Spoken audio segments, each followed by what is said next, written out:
सभी साथियों को नमस्कार। आज के इस वीडियो में हम बात करेंगे एसएससी जीडी एग्जाम 2026 के लिए इम्पोर्टेंट क्वेश्चनों के बारे में। तो जो भी स्टूडेंट एसएससी जीडी 2026 की तैयारी कर रहा है, इस वीडियो को लास्ट तक देख लेना। आपको समझ में आ जाएगा कि किस तरह के क्वेश्चन आप लोगों से पूछे जा सकते हैं। तो फटाफट से सारे के सारे स्टूडेंट वीडियो को लाइक कर दो, चैनल को सब्सक्राइब कर दो मेरे भाई। आइए देखो, यदि P का अर्थ माइनस है, Q का अर्थ गुणा है, R का अर्थ भाग है, S का मतलब प्लस है, तो निम्न का संख्यात्मक मान क्या होगा? मेरे भाई जबरदस्त सवाल है, बेहतरीन सवाल है। इस तरीके के लगभग आपको 2 क्वेश्चन एग्जाम में देखने को मिलेंगे, पक्का वाला प्रॉमिस है। तो मेरे भाई ध्यान से देखो, यहां पर 4 है, आगे तो Q है, Q का मतलब तो गुणा है, तो गुणा लगाएंगे और 6 लिख देंगे। आगे तो P है, P का मतलब माइनस, लगा देंगे कितना 45। आगे तो R है, R का मतलब तो भाग है, भाग लगाएंगे 9 लिख देंगे। आगे S है, S का मतलब प्लस, प्लस लगाएंगे और 10 लिख देंगे। तो मेरे भाई 6 चौक का 24 होता है, माइनस का 9 पंजो 45 होता है, और भाई प्लस का 10 यहाँ पर है। तो 24 में से 5 घटाएंगे 19, और 19 में 10 जोड़ेंगे, आंसर होता है 29। तो यही तुम्हारे सवाल का राइट आंसर हो जाएगा। आइए अगले सवाल पर बढ़ते हैं। देखो भाई, निम्नलिखित समीकरण में प्रश्नवाचक चिन्ह के स्थान पर क्या आएगा? यदि प्लस को माइनस को और गुणा को भाग को आपस में विनिमय कर दिया जाए। विनिमय का मतलब होता है मेरे भाई इनको आपस में बदल दिया जाए। जैसे कि जहां पर प्लस आ जाए वहां पे माइनस लिख दो, और जहां पर माइनस आ जाए वहां पर प्लस लिख दो। जहां पर गुणा आ जाए वहां पर भाग लिख दो, और जहां पर भाग आ जाए वहां पर गुणा लिख दो। तो मेरे भाई अब इस सवाल को देखो, सबसे पहले यहां पर 39 है, 39 को 39 लिखेंगे, लेकिन आगे किसका चिन्ह है? प्लस का, और प्लस को मेरे भाई किससे बदलना है? माइनस से। तो माइनस लगा देंगे 3। आगे मेरे भाई भाग है, भाग को किससे बदलना है? गुणा से, तो गुणा लगा देंगे 4। आगे माइनस है, माइनस को किससे बदलना है? प्लस से, 1, और गुणा है तो गुणा की जगह पे मेरे भाई भाग लिखना है, तो भाग लिख देंगे मेरे भाई और लिख देंगे 3।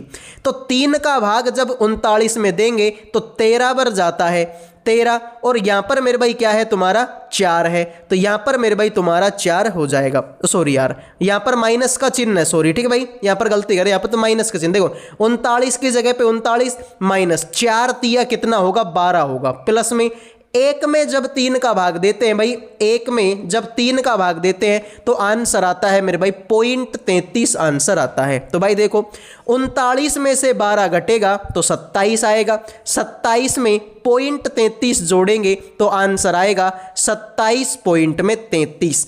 यही तुम्हारे सवाल का राइट आंसर है। तो मेरे भाई बेहतरीन सवाल था। इस तरीके के लगभग 2 क्वेश्चन तुम्हारी एग्जाम में पक्के हैं। वीडियो में आगे बढ़ने से पहले जो भी बच्चे एसएससी जीडी एग्जाम 2026 की तैयारी कर रहे हैं, उन सभी के लिए करंट अफेयर का, जीके का, रीजनिंग का और मैथ का, इन चारों सब्जेक्टों का पीडीएफ तैयार कर दिया केवल 100 रुपये में। 100 रुपये में आपको करंट अफेयर भी मिलेगी, जीके भी मिलेगी, रीजनिंग भी मिलेगी और मैथ भी मिलेगी। चारों सब्जेक्टों का कंप्लीट पीडीएफ आपको केवल और केवल 100 रुपये में आपको मिल जाएगा। अगर कोई बच्चा ध्यान से मन लगा के इस पीडीएफ को पढ़ता है तो उसका सिलेक्शन पक्का है, क्योंकि मेरे भाई पीडीएफ में वैसे ही क्वेश्चन हैं जैसे क्वेश्चन आप लोगों से आपकी एग्जाम में पूछे जाते हैं। तो इम्पोर्टेंट क्वेश्चनों का पीडीएफ केवल आपको 100 रुपये में दिया जाएगा। जिनको भी चाहिए इन नंबरों पे व्हाट्सएप मैसेज करके केवल और केवल 100 रुपये में चारों सब्जेक्टों का पीडीएफ आप ले सकते हैं। मेरे दोस्त बेहतरीन लेवल का पीडीएफ है, और सारे के सारे क्वेश्चन आपको उसी पैटर्न पर मिलेंगे जिस पैटर्न से तुम्हारी एग्जाम में क्वेश्चन आते हैं। तो आपके पास में टाइम कम है, कम टाइम में बेहतरीन तैयारी करनी है तो 100 रुपये में आप ये पीडीएफ को ले लीजिए भाई। 100 रुपये कोई बहुत बड़ी बात नहीं है। 100 रुपये के पीडीएफ से अगर भाई 20 से 30 क्वेश्चन भी तुम्हारी एग्जाम में हूबहू मैच हो गए तो तुम्हारी तो बल्ले बल्ले है। तो जिनको चाहिए इन नंबरों पे मैसेज कर देना व्हाट्सएप पे। अब बढ़ते हैं अगले सवाल पर। आओ मेरे भाई, ये सवाल है तुम्हारा कोडिंग और डिकोडिंग का। और मेरे भाई मैंने आपको हमेशा एक बात बताई थी कि जब भी कोडिंग डिकोडिंग का सवाल तुम्हारी एग्जाम में आता है, सबसे पहले मेरे भाई आपको क्या करना होता है, सबसे पहले मेरे भाई हमको इन अक्षरों की क्या लिखनी होती है, नंबरिंग लिखनी होती है। तो देखते हैं मेरे भाई आप में से कितने बच्चे इस सवाल का आंसर करेंगे। तो मेरे भाई सबकी नंबरिंग दो नॉर्मल।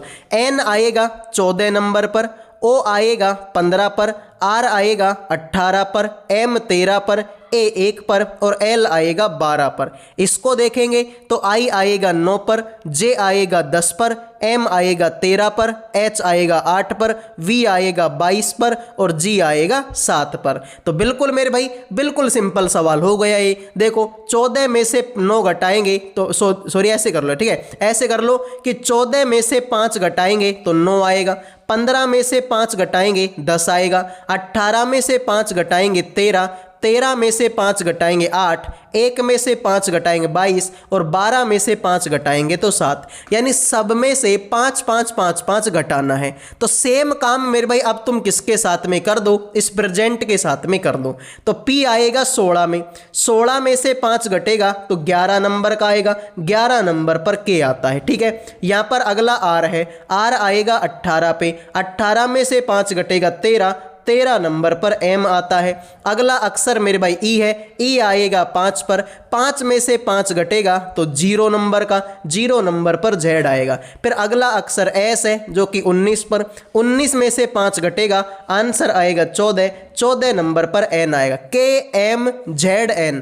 तो KMZN तो मेरे भाई सभी में है। अब आगे आ जाओ, अगला अक्षर N है, N आएगा 14 पे, 14 में से मेरे भाई 5 घटेगा तो आंसर आएगा मेरे भाई तुम्हारा कितना, सॉरी यहाँ पर तो अभी तो ई बच गया, सॉरी ठीक है मेरे भाई, अभी तो यहाँ पर ई बच गया। तो 5, 5 में से 5 घटेगा 0, 0 नंबर पर फिर से Z। तो मेरे भाई KMZNZ, KMZNZ इसी ऑप्शन में है। तो जिन्होंने ए आंसर दे दिया उनके मजे हो गए, बाकी सभी का ये सवाल गलत हो चुका है। तो लॉजिक मेरे भाई यही है कि सब में से कितना घटा दो, 5 5 और 5 घटा दो।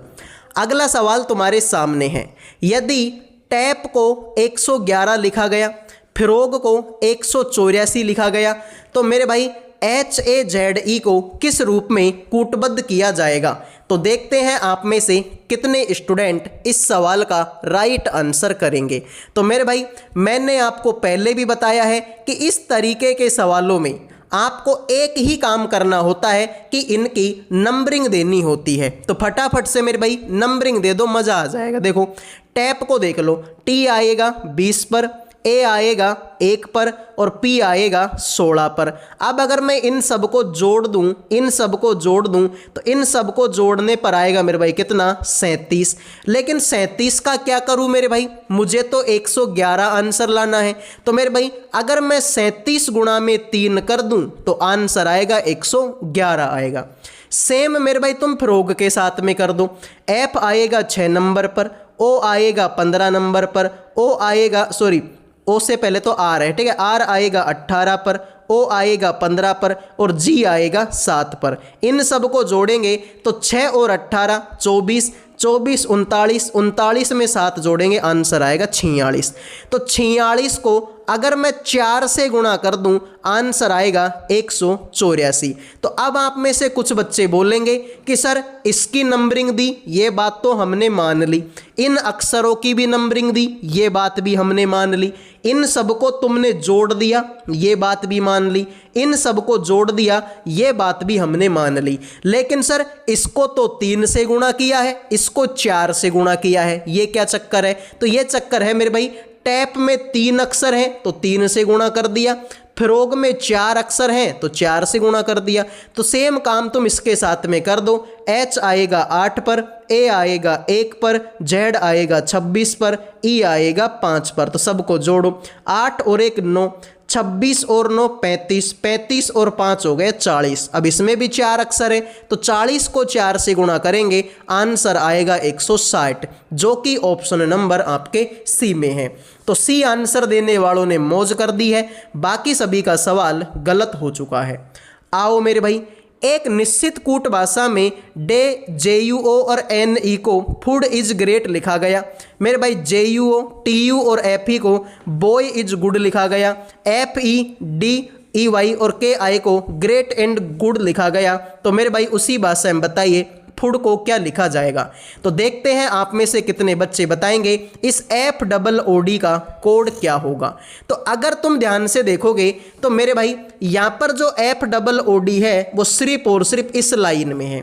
ना तो FOOD तुमको इस लाइन में देखने को मिलेगा और ना FOOD तुमको इस लाइन में देखने को मिलेगा। तो मेरे भाई ना तो तुम्हारे ये आंसर हो सकते हैं ना तुम्हारे ये आंसर हो सकते हैं। तो भाई FOOD सिर्फ और सिर्फ आपका इस लाइन में है। तो ढूंढ लो मेरे भाई कौन सा तुम्हारा आंसर होगा। तो राइट आंसर होगा तुम्हारा NE। देख लो मेरे भाई ना तो NE तुम्हारा इस लाइन में है और ना ही तुम्हारा NE इस लाइन में है। यही तुम्हारे सवाल का आंसर है। क्लियर मेरे भाई। देखो अरे सीधी सी बात है FOOD इस वाली लाइन में है तो आंसर भी तो इसी लाइन में होगा। अब यहां पर तुम बोलोगे सर यहां पर तो DEY है लेकिन DEY तो इस लाइन में भी है जबकि यहां पर तो FOOD है ही नहीं। तो ये तो गलत हो गया मेरे भाई। आप बोलोगे JUO तो सर JUO तो इस लाइन में भी है लेकिन इसमें तो मेरे भाई FOOD है ही नहीं। इसका मतलब ये भी गलत हो गया मेरे भाई। तो राइट आंसर तुम्हारा NE है। ना तो NE इसमें है और ना ही NE इसमें है। यही तुम्हारे सवाल का राइट आंसर है। दी गई आकृति को मोड़कर निम्नलिखित में से कौन सा घन बनाया जा सकता है। तुम्हारे सामने ये एक ओपन डाइस दिया हुआ है। इस ओपन डाइस को मेरे भाई क्या करना है क्लोज करना है। तो बताइए भाई इस सवाल का राइट आंसर क्या होगा। अब तुम ध्यान से देखोगे तो एक संख्या छोड़ के एक उल्टी होती है। जैसे कि M का अपोजिट होगा ये खाली डब्बा। M का अपोजिट क्या होगा ये खाली डब्बा होगा। फिर O का अपोजिट N होगा। O का अपोजिट क्या होगा N, यानी जहाँ पर O आ जाए वहाँ पर N नहीं आना चाहिए। तो सर यहाँ पर O और N दोनों आ गए तो गलत मार दो। यहाँ पर भी O और N दोनों आ गए इसको भी गलत मार दो। फिर यहाँ पर देखो खाली डब्बे का उल्टा है खाली डब्बा। खाली डब्बे का उल्टा है खाली डब्बा यानी कि दो खाली डब्बे एक जगह पे नहीं आना चाहिए। अब मेरे भाई अब आप बोलोगे कि सर दोनों खाली डब्बे अगर एक जगह पे नहीं आना चाहिए तो दोनों खाली डब्बे तो इस वाले में भी आ गए और दोनों खाली डब्बे तो इस वाले में भी आ गई। लेकिन तुम एक चीज को समझो यहाँ पर M के साथ में भी खाली डब्बा नहीं आना चाहिए। अब देखो यहाँ पर एक तो ये कंडीशन है कि M के साथ में खाली डब्बा नहीं आना चाहिए। एक तुम्हारा यहाँ पर ये भी कंडीशन है कि खाली डब्बे के साथ में भी खाली डब्बा नहीं आना चाहिए। अब आप बोलोगे कि सर ये सी वाला भी गलत हो जाएगा। क्यों मेरे भाई। पहली बात तो ये कि तुम ये बोलोगे कि M के साथ में खाली डब्बा नहीं आना चाहिए तो बिल्कुल मेरे भाई M के साथ में खाली डब्बा आ गया। तो फिर आप ये भी बोलोगे कि सर खाली डब्बे के साथ में खाली डब्बा भी तो नहीं आना चाहिए। इसका मतलब तो फिर ये भी गलत मारो। लेकिन इसको मैं गलत नहीं कर सकता क्योंकि हो सकता है कि मेरे भाई देखो इस खाली वाले डब्बे के बगल में यही तो नहीं आ सकता। हो सकता है कि एक खाली डब्बा यहां से उठा लिया हो और एक खाली डब्बा यहां से उठा लिया हो। इसका मतलब तब तो ये सही हो जाएगा। तो ये तुम्हारा सही है।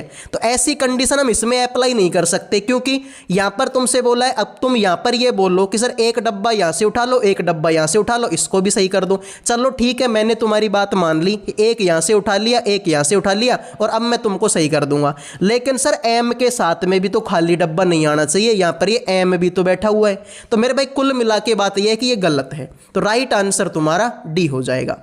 अगले सवाल पर बढ़ते हैं। देखो A का A प्लस को निर्दिष्ट करता है, B गुणा को निर्दिष्ट करता है, C माइनस को निर्दिष्ट करता है और D भाग को निर्दिष्ट करता है। तो निम्नलिखित समीकरण में प्रश्न चिन्ह के स्थान पर क्या आएगा।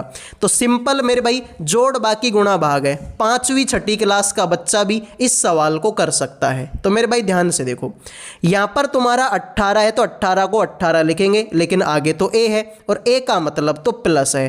प्लस लगाएंगे आपका 23 हो जाएगा। आगे तो C है, C का मतलब तो माइनस लगाएंगे तो 6। आगे तो B है, B का मतलब गुणा है। आगे 96 है, 96 लगा दो। आगे तो D है, D का मतलब भाग है, लगाएंगे 16। आगे A है, A का मतलब प्लस लगाएंगे 3। आगे B है, B का मतलब गुणा लगाएंगे 12। तो मेरे भाई देखो 18 और 23 को जोड़ दो, या फिर आप ऐसे कर लो मेरे भाई, ठीक है, एक बार इनको जोड़ दो और फिर घटा लो। तो ऐसे कर लो सिंपल, देखो 18 और 23 को जोड़ेंगे तो आंसर आएगा मेरे भाई तुम्हारा कितना, 41 आएगा। और 41 में से 6 घटाएंगे तो आंसर आएगा तुम्हारा कितना, 35 आएगा। फिर यहां पर तुम ये कर लो मेरे भाई, यहां पर b की जगह पे क्या है, b की जगह पे गुणा है, तो भाई पहले मल्टीप्लाई को हल करना पड़ेगा, एक सेकंड इसको छोड़ते हैं, ठीक है भाई। तो ऐसे कर लो, 18 और 23 को जोड़ेंगे तो आंसर आएगा तुम्हारा 41, माइनस का 6 गुणा में 16 छिका 96, 6 भर जाएगा, और माइनस का 12 तिया 36, ठीक है भाई, प्लस का 36 हो गया। तो भाई देखो 41 तो 41 है, 41 माइनस का 6 गुणा 6 होता है 36, और प्लस में तुम्हारा 36 है, तो प्लस के 36 से माइनस का 36 कट गया, एक ही आंसर बचा है 41। यही तुम्हारे सवाल का आंसर हो जाएगा। भाई देखो सिंपल सी बात है कि जो जो चिन्ह थे वो तो तुमने लगा लिए। अब यहाँ पर देखो 18 और 23 को जोड़ेंगे आंसर आएगा 41, 96 में 16 का भाग देंगे तो 6 भर जाएगा, और एक 6 पहले से ही है, तो 6 गुणा में 6 होगा 36, और 12 तिया होता है 36, तो प्लस के 36 से माइनस का 36 कट गया, 41 आंसर बच गया। आइए अगले सवाल पर बढ़ते हैं। एक दिन जॉन ने अपने नए खरीदे गए स्केट्स का उपयोग करके स्कूल जाने का फैसला किया, इसलिए वह अपने घर से निकला और 15 किलोमीटर उत्तर की ओर स्केटिंग की, फिर बाएं मुड़ा और 7 किलोमीटर स्केटिंग की, फिर बाएं मुड़ा और 15 किलोमीटर की स्केटिंग की, फिर अंत में दाएं मुड़कर 13 किलोमीटर स्केटिंग की। उसके घर से उसके स्कूल की सीधी दूरी बता दो कितनी होगी। तो देखते हैं आप में से कितने बच्चे इस सवाल का आंसर करेंगे। तो सबसे पहले तो मेरे भाई वो क्या हुआ, 15 किलोमीटर उत्तर दिशा की तरफ गया, तो मान लो कि उसका घर यहाँ पर है, ठीक है, तो सिंपल वो 15 किलोमीटर जाएगा ऊपर की तरफ, फिर वह बाएं मुड़ेगा और 7 किलोमीटर चलेगा, फिर मेरे भाई बाएं मुड़ा और कितना चला, 7 किलोमीटर वो चल दिया, फिर बोला कि फिर बाएं मुड़ा और मेरे भाई 15 किलोमीटर चल दिया, फिर से बायां मुड़ा और कितना चल दिया, 15 किलोमीटर चल दिया, और फिर दाएं मुड़कर 13 किलोमीटर चल दिया, फिर दायां मुड़ा और 13 किलोमीटर वो चल दिया। तो अब मेरे भाई तुम बोलोगे कि सर स्कूल से उसकी सीधी दूरी बता दो कितनी होगी। तो ध्यान से देखो, ये अगर 7 है तो ये भी तो 7 होगी, तो 7 तो ये और 13 ये, तो 13 और 7 टोटल कितनी हो जाएगी, 20 हो जाएगी, जो कि ऑप्शन नंबर आपके डी में है। तो जिन्होंने डी आंसर दे दिया उनके मजे हो गए, बाकी सभी का ये सवाल गलत हो चुका है। बहुत सारे बच्चे ऐसे होते हैं मेरे भाई जिनके कोई भी सवाल एक बार में समझ में नहीं आता, तो उन सभी से बच्चों से मेरी काइंडली रिक्वेस्ट है कि वीडियो को थोड़ा सा पीछे लेके देख लिया करो, मैं गारंटी देता हूँ आपके समझ में आ जाएगा। अगला देखो, एक निश्चित कूट भाषा में डे ऑफ रेस्ट को इस तरीके से लिखा गया, रेस्ट आफ्टर वर्क को इस तरीके से लिखा गया, ऑल डे वर्क को इस तरीके से लिखा जाता है। इस कूट भाषा में बताइए आफ्टर को किस प्रकार लिखा जाएगा। तो मेरे भाई ये सवाल भी तुम्हारा 1 सेकंड का सवाल है, 1 सेकंड में पूरा सवाल हो जाएगा। तुम ध्यान से देखो, तुमको मतलब है आफ्टर से। अब क्या इस लाइन में तुमको कहीं आफ्टर दिखाई दिया क्या? सर मुझे इसमें डे दिखाई दे रहा है, मुझे इसमें ऑफ भी दिखाई दे रहा है, मुझे इसमें रेस्ट भी दिखाई दे रहा है, आफ्टर नहीं दिखाई दे रहा। मतलब सर आफ्टर नहीं है तो ये तीनों के तीनों आंसर नहीं हो सकते। इसमें तो PER भी है, हटा दो PER को, इसमें तो DIN भी है, हटा दो DIN को, इसमें तो CES भी है, हटा दो CES को। एक ही ऑप्शन बचता है तुम्हारा TDS, ठीक है मेरे भाई, एक ही ऑप्शन बचेगा TDS, यही तुम्हारे सवाल का राइट आंसर है। या फिर आप इसको इस तरीके से भी कर लो मेरे भाई, यहाँ पर तुम्हारा आफ्टर है तो यहाँ पर आफ्टर कहाँ पर लिखा हुआ है, यहाँ पर लिखा हुआ है सर आफ्टर, तो यहाँ पर मेरे भाई आफ्टर है तो आंसर भी इसी लाइन में होगा। तो TDS भी देख लो इसी में है, ना तो TDS इसमें है और ना ही TDS तुम्हारा इसमें है, तो यही तुम्हारे सवाल का राइट आंसर हो जाएगा। अगला सवाल है मेरे भाई, इसमें आपको बताना है कि ये जो क्वेश्चन मार्क है इसकी जगह पर इनमें से कौन सा ऑप्शन आप लोगों का आएगा। तो अगर तुम सवाल को ध्यान से देखते हो तो मेरे भाई शुरू का अक्षर तो सब में सेम है, तो शुरू के अक्षर को तो हटा दो, अगले पे चलो मेरे भाई। अगला अक्षर यहाँ पर टी है जो कि 20 नंबर पर आता है, या फिर इसको ऐसे कर लो मेरे भाई, यहाँ पर तुम क्यों लिख लो, देख लो पी क्यू, क्यू के बाद में आएगा आर, आर के बाद में एस, एस के बाद में टी, तो दूसरा नंबर पे क्यू होना चाहिए, तो ये ऑप्शन भी गलत है, ये ऑप्शन भी गलत है। यहाँ पर जो अगला अक्षर आर है वो 18 पर आएगा, अगला पी है जो कि 16 पर आएगा, अगला एन है जो कि 14 पर आएगा। 18 में से 2 घटाएंगे 16, 16 में से 2 घटाएंगे 14, और 14 में से 2 घटाएंगे 12, 12 नंबर पर एल आता है। तो क्यू के बाद में एल, ऑप्शन नंबर डी आपका राइट आंसर हो जाएगा। तो जिन्होंने डी आंसर दे दिया उनके मजे हैं, बाकी सभी का ये सवाल गलत हो चुका है। आइए मेरे भाई, मास्टर को इस तरीके से लिखा जाता है, लग्जरी को इस तरीके से लिखा जाता है, तो बताइए फॉर्मल को कैसे लिखा जाएगा। तो ये सवाल भी बिल्कुल सिंपल सवाल है, ज़्यादा मेहनत आपको इस सवाल में नहीं करनी है। तुम ध्यान से देख लो मेरे भाई, यहाँ पर एम ए है, तो एम ए देखो ऐसे लिखा है भाई, एम ए एस टी, ठीक है, एम ए एस यहाँ पर लिखा हुआ मेरे भाई टी ई आर। तो देखो एम ए को तो इसने कर दिया ए एम कर दिया, एस का उल्टा एच होता है, टी का उल्टा जी होता है, बाकी ई आर को आर ई इसने कर दिया मेरे भाई, ठीक है। तो देख लो A M H G R E, A M H G R E, same यहाँ पर है, एल यू को यू एल कर दिया, एक्स का उल्टा सी होता है और यू का उल्टा एफ होता है, बाकी आर वाई को वाई आर कर दिया। तो सेम यहाँ पर देख लो F O R M A L है, तो एफ ओ को तो ओ एफ कर दो, आर का उल्टा आई होता है, एम का उल्टा एन होता है, और ए एल को एल ए कर दो, O F I N L A, O F I N L A, O F I N L A, O F I N L A. जिन्होंने आंसर दे दिया सी उनके मजे हैं, बाकी सभी का ये सवाल गलत हो चुका है। आइए भाई अगले सवाल पर बढ़ते हैं। एक निश्चित कूट भाषा में ऑनेस्ट को इस तरीके के रूप में लिखा गया, लेबर को इस तरीके से लिखा जाता है, उस कूट भाषा में बताइए एनफ को कैसे लिखा जाएगा। तो मेरे भाई ऐसे सवालों में मैंने आपको बोला था कि इनकी नंबरिंग देनी है, तो HONEST की नंबरिंग दे दो। H आएगा 8 पर, O आएगा 15 पर, N आएगा 14 पर, E आएगा 5 पर, S आएगा 19 पर, T आएगा 20 पर। इसको देख लो, N आएगा 14 पर, T आएगा 20 पर, R आएगा 18 पर, H आएगा 8 पर, U 21 पर, U 21 पर। तो 8 में 6 जोड़ेंगे तो 14 होगा, 15 में 5 जोड़ेंगे 20 होगा, 14 में 4 जोड़ोगे 18, 5 में 3 जोड़ेंगे 8, 19 में 2 जोड़ेंगे 21, और 20 में 1 जोड़ेंगे 21।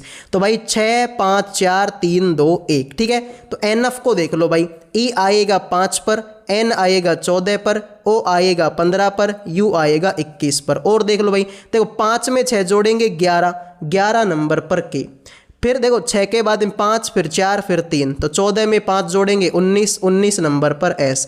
फिर 15 में 4 जोड़ेंगे मेरे भाई, तो ये भी 19, 19 नंबर पर फिर से एस। फिर 21 में 3 जोड़ेंगे 24, 24 नंबर पर एक्स। तो के डबल एस एक्स, तो मेरे भाई के डबल एस एक्स यही तुम्हारे सवाल का राइट आंसर है। बाकी तुम इसको भी देखना चाहो, देख लो जी एच, जी आएगा 7 पर, एच आएगा 8 पर। तो 6 5 4 3, इसमें 2 जोड़ेंगे, इसमें 1, तो 7 में 2 जोड़ेंगे 9, 9 नंबर पर आई, और 8 में 1 जोड़ेंगे 9, 9 नंबर पर फिर से आई। तो जिन्होंने ए आंसर दे दिया उनके मजे हो गए, बाकी सभी का ये सवाल गलत हो चुका है। तो ये थी आज की क्लास। उम्मीद करूँगा ये क्लास आपको पसंद आई होगी। पसंद आई है तो वीडियो को लाइक करें, चैनल को सब्सक्राइब करें। अगले वीडियो में मिलेंगे। जय हिंद, जय भारत।